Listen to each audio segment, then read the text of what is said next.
بسم اللہ الرحمن الرحیم۔ السلام علیکم دوستو، دنیا بھر کی خبروں میں آج آپ سنیں گے، لیکن اس سے پہلے اگر ہو سکے تو لائک، سبسکرائب اور بیل آئیکن کا بٹن ضرور دبا لیں۔ شکریہ۔ ترک صدر کے 19 سالہ اقتدار میں مغرب کے ساتھ شدید ترین اختلافات کا آغاز۔ T20 ورلڈ کپ کے اہم مارکے میں پاکستان نے بھارت کو شکست دے دی۔ کل عدم TLP اور حکومت کے درمیان مذاکرات کامیاب۔ شمالی کوریا اشتعال انگیزی ختم اور مذاکرات کی دعوت قبول کرے۔ امریکہ۔ فرانس نے اپنی آرمی کے لیے جدید ترین مواصلاتی سیٹلائٹ خلا میں بھیج دیا۔ ہانگ کانگ میں نیند بس سروس کا آغاز ہو گیا۔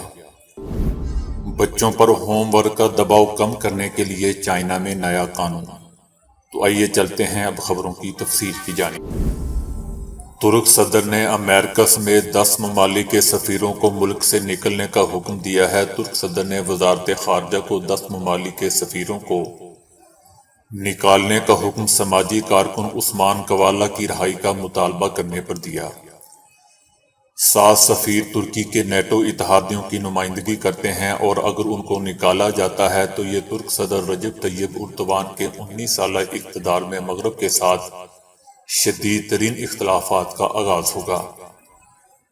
عثمان کوالا 4 سال سے جیل میں ہیں۔ ان پر سن 2013 میں ملک گیر احتجاج کی مالی معاونت اور سن 2016 میں ناکام بغاوت میں ملوث ہونے کا الزام ہے۔ وہ حراست میں ہیں اور ان کا تازہ مقدمہ جاری ہے، تاہم وہ تمام الزامات سے انکاری ہیں۔ ایک مشترکہ بیان میں Canada, Denmark, France, Germany, Netherland, Norway, Sweden, Finland, New Zealand اور امریکہ کے سفیروں نے عثمان کوالا کے کیس کے مسئلے کو جلدی سے حل کرنے اور ان کی فوری رہائی کا مطالبہ کیا تھا۔ انہیں ترک وزارت خارجہ نے طلب کیا تھا، جس نے بیان کو غیر ذمہ دارانہ قرار دیا۔ طیب اردوان نے شمالی مغربی شہر میں ایک عوامی مجمع سے خطاب کے دوران کہا کہ میں نے اپنے وزیر خارجہ کو ضروری حکم دیا ہے اور بتایا ہے کہ کیا کرنا چاہیے۔ ان 10 سفیروں کو ایک ہی وقت میں ناپسندیدہ قرار دیا جانا چاہیے۔ اب ہم اس مسئلے کو فوری طور پر حل کریں گے۔ ترک صدر نے کہا کہ وہ ترکی کو جانیں گے اور سمجھیں گے، جس دن وہ ترکی کو نہیں جانتے اور سمجھتے ان کو ہم نکال باہر کریں گے۔ امریکی اور فرانسیسی سفارت خانوں، وائٹ ہاؤس اور امریکی محکمہ خارجہ نے فوری طور پر اس پر ابھی تبصرہ نہیں کیا۔ اردوان پہلے ہی کہہ چکے ہیں کہ وہ اگلے ہفتے کے آخر میں روم میں G20 گروپ کے سربراہی اجلاس میں امریکی صدر جو بائیڈن سے ملاقات کرنے کا ارادہ رکھتے ہیں۔ ناروے نے کہا ہے کہ ہمارے سفیر نے ایسا کچھ نہیں کیا جس پر انہیں ملک بدر کیا جا سکے۔ ہم ترکی سے مطالبہ کرتے رہیں گے کہ وہ جمہوری معیارات اور قانون کی حکمرانی کی پاسداری کرے، جس کا انہوں نے یورپی انسانی حقوق کنونشن کے تحت خود عہد کر رکھا ہے۔ طیب اردوان کا کہنا تھا کہ سفیروں کو ترکی کو جاننا اور سمجھنا ہوگا۔ اس حوالے سے یورپی پارلیمنٹ کے صدر ڈیوڈ ساسولی نے کہا کہ 10 سفیروں کو ملک بدر کرنا ترک حکومت کی آمرانہ حرکت کی علامت ہے۔ جرمن وزارت خارجہ نے بھی بتایا کہ 10 ممالک ایک دوسرے سے مشاورت کر رہے ہیں کہ اب کیا کرنا ہے۔ T20 ورلڈ کپ کے اہم مارکے میں پاکستان نے بھارت کو شکست دے دی۔ دبئی میں کھیلے جا رہے ICC T20 ورلڈ کپ کے سب سے بڑے مارکے میں پاکستانی بولرز نے نپی تلی بولنگ کرتے ہوئے بھارتی بلے بازوں کو کھل کر بیٹنگ کرنے کا موقع نہیں دیا، جس کے باعث بھارتی ٹیم مقررہ 20 اوورز میں 7 وکٹ کے نقصان پر 151 رن بنا سکی۔ قومی ٹیم کی جانب سے کپتان بابر اعظم اور محمد رضوان نے ٹیم کو 100 رنز کا پر اعتماد آغاز فراہم کرتے ہوئے بھارت کے خلاف ریکارڈ اوپننگ شراکت قائم کرنے کا بھی اعزاز حاصل کیا۔ بابر اعظم نے 40 گیندوں پر نصف سنچری سکور کی، جبکہ محمد رضوان نے 41 گیندوں پر اپنی نصف سنچری مکمل کی۔ کپتان بابر اعظم نے ٹاس جیت کر بھارت کو بیٹنگ کی دعوت دی۔ بھارت کی جانب سے راہل اور روہت شرما نے اننگز کا آغاز کیا، تاہم شاہین آفریدی نے پہلے ہی اوور میں روہت شرما کو کھاتا کھولے بغیر پویلین واپس بھیج دیا اور اپنے دوسرے اوورز میں راہل کو بھی صرف 3 رنز پر بولڈ کر دیا۔ ویرات کوہلی نے سوریا کمار یادیو کے ساتھ مل کر سکور بورڈ کو آگے بڑھانا شروع کیا، تاہم محمد رضوان نے حسن علی کی گیند پر 11 رنز بنانے والے یادیو کو شاندار کیچ پکڑ کر ان کی اننگز کا خاتمہ کر دیا۔ ویرات کوہلی نے رشبھ پانت کے ساتھ مل کر 38 گیندوں پر 50 رنز کی اہم شراکت قائم کی۔ کپتان ویرات کوہلی نے ذمہ داری کا مظاہرہ کرتے ہوئے 45 گیندوں پر نصف سنچری مکمل کی۔ شاہین نے انہیں 57 رنز پر آؤٹ کر دیا۔ پاکستان کی جانب سے شاہین آفریدی نے 3، حسن علی نے 2، حارث رؤف اور شاداب خان نے 1 وکٹ حاصل کی۔ شاہین آفریدی کو مین آف دا میچ دیا گیا۔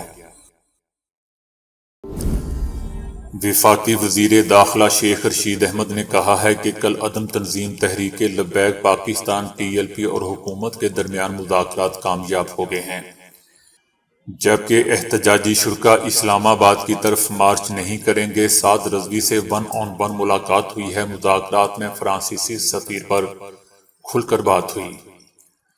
اس وقت پاکستان میں فرانس کا سفیر نہیں ہے، فرانس کے معاملے کو اسمبلی میں لے کر جائیں گے۔ ان کا اعتراض درست تھا کہ 6 ماہ سے ان کے معاملے کو نہیں دیکھا جا سکا۔ ان کا کہنا تھا کہ حکومت کا کام نہیں جوڈو کراٹے کرے، ریاست کا کام ڈنڈا چلانا نہیں ہے۔ راولپنڈی اور اسلام آباد میں آبادی کا سمندر ہے۔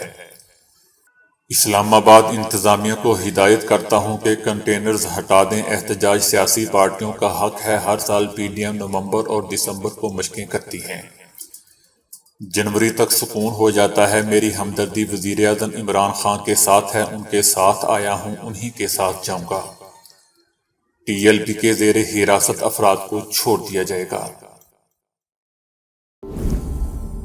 امریکہ نے شمالی کوریا پر زور دیا ہے کہ وہ اشتعال انگیزی ختم کرے اور مذاکرات کی دعوت قبول کرے۔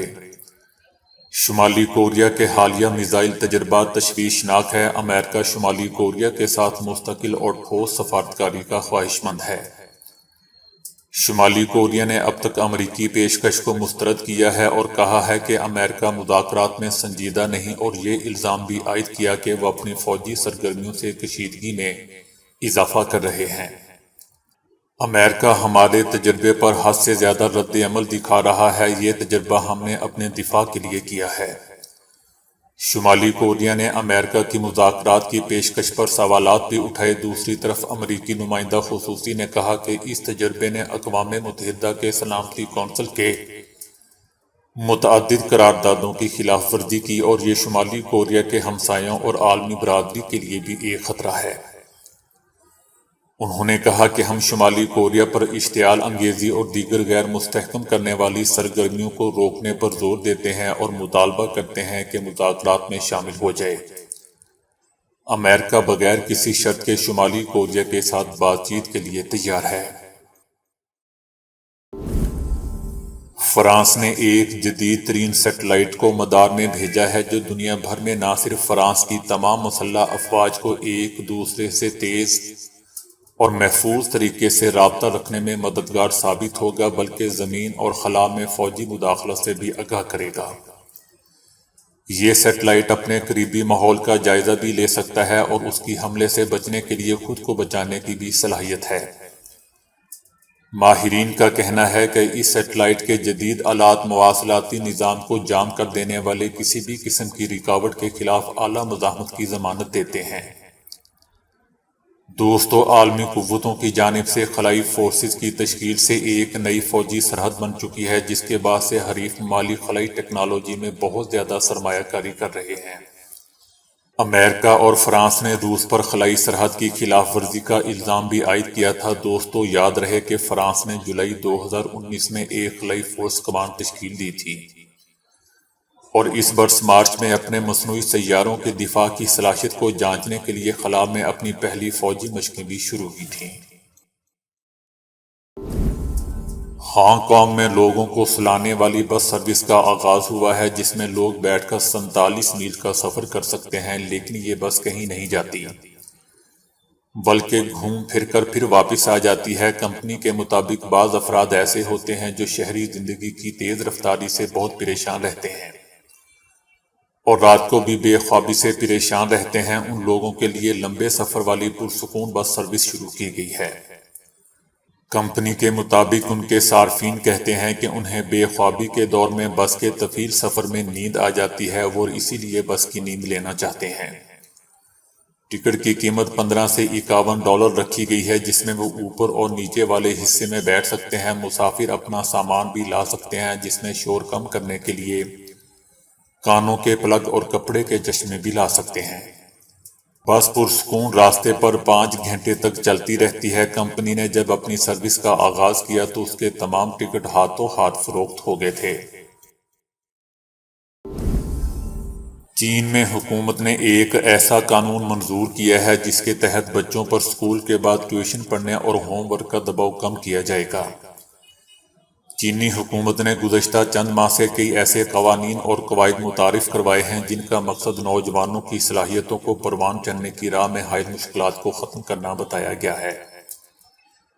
چین میں کم عمر افراد کے لیے آن لائن گیمز کھیلنے پر پہلے ہی پابندی عائد کی جا چکی ہے اور ہفتے میں صرف 3 گھنٹے تک ویڈیو گیمز کی اجازت ہے، تاکہ اس عادت کو نشہ بننے سے روکا جا سکے۔ اسی طرح چائنا میں ٹیوشن پڑھانے والی نجی کمپنیوں کے خلاف بھی کریک ڈاؤن کیا گیا ہے اور حکم دیا گیا ہے کہ بغیر منافع کمائے پڑھایا جائے۔ والدین کے لیے ضروری ہے کہ وہ کم عمر بچوں کی پڑھائی کا وقت مختص کریں اور اسی طرح آرام، تفریح اور جسمانی سرگرمی کے لیے بھی، تاکہ ان پر سیکھنے کا زیادہ بوجھ نہ پڑے اور انٹرنیٹ کی لت سے بھی بچایا جا سکے۔ چائنا میں تعلیمی نظام کے تحت طلبہ کے لیے ضروری ہے کہ وہ کم عمری میں امتحان دیں اور 18 برس کی عمر میں یونیورسٹی میں داخلے کے لیے اہل ہو جائیں۔ چائنا میں بہت سے والدین اپنے بچوں کو بہترین سکولوں میں داخلے اور ٹیوشن پڑھانے پر اچھی خاصی رقم خرچ کر دیتے ہیں۔ اسی طرح ایک جانب تو مالی اخراجات ہوتے ہیں اور دوسری جانب طلبہ کی صحت متاثر ہوتی ہے۔ نئی قانون سازی کے تحت ایک جانب تو والدین پر دباؤ کم کیا جا رہا ہے تو دوسری جانب اس طریقے سے حکومت عوام کو زیادہ بچے پیدا کرنے کی طرف راغب کر رہی ہے۔ چین میں بڑی عمر کے افراد کی تعداد میں اضافہ ہو رہا ہے جبکہ نوجوانوں کی تعداد کم ہو رہی ہے۔ تو دوستو، ابھی کے لیے اتنا ہی۔ ویڈیو کو لائک اور شیئر کرنے کا بہت بہت شکریہ۔